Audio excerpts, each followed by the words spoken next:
सोनल की भाभी सोनल को 4 बार फोन कर चुकी थी, पर सोनल फोन ही रिसीव नहीं कर रही थी।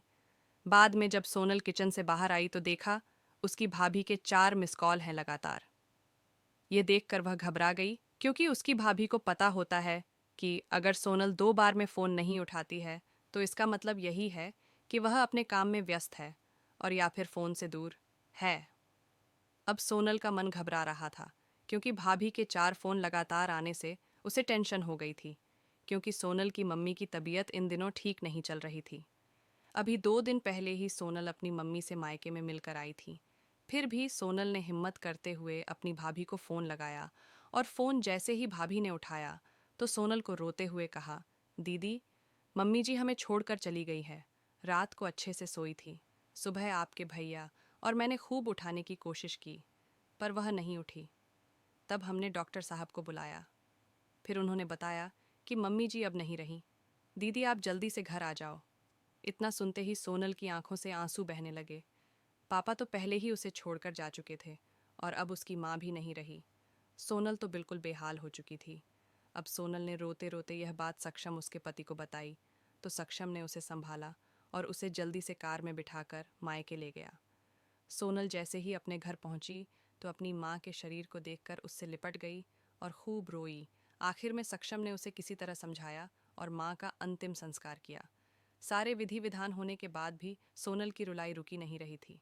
उसे माँ की बहुत याद आ रही थी। तब सोनल की मौसी ने उसके आंसू पोंछे और उसे संभाला और कहा, सोनल बेटा, ऐसे दुखी मत हो। दीदी नहीं रही तो क्या हुआ, मैं हूं ना तेरी मौसी। मेरा घर भी तेरा मायका है। तेरा जब मन करे तब आ जाना अपनी मौसी के पास।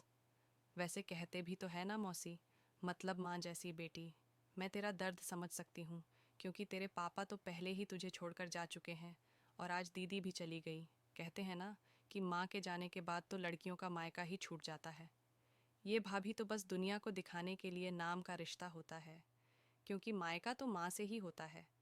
सोनल भी मन ही मन सोचने लगी कि शायद मौसी ठीक ही तो कह रही है, और वह मौसी से लिपटकर जोर जोर से रोने लगी और कहने लगी, क्या मासी, मेरा भी मायका अब नहीं रहा? तभी सोनल की भाभी दूर बैठी दोनों की बातें सुन रही थी। पहले तो भाभी ने सोनल को चुप कराया और फिर उसे दिलासा दिया। फिर भाभी ने मौसी से कहा कि मौसी जी, आपने ऐसे कैसे कह दिया कि मायका केवल माँ से ही होता है। मैं मानती हूँ कि माँ का स्थान कोई नहीं ले सकता, लेकिन अभी दीदी के भैया भाभी जिंदा हैं, और जब तक हम हैं दीदी का मायका हमेशा बना रहेगा। मैं पूरी कोशिश करूँगी दीदी को मम्मी जी की तरह प्यार और सम्मान देने की, और दीदी जब चाहे तब यहाँ आ सकती है। ये घर कल भी उनका था, आज भी है और कल भी रहेगा मौसी जी। मैं भी एक बेटी हूँ और मेरा भी मायका है, और मैं अच्छे से जानती हूँ कि हम बेटियों के लिए मायका कितना महत्वपूर्ण होता है।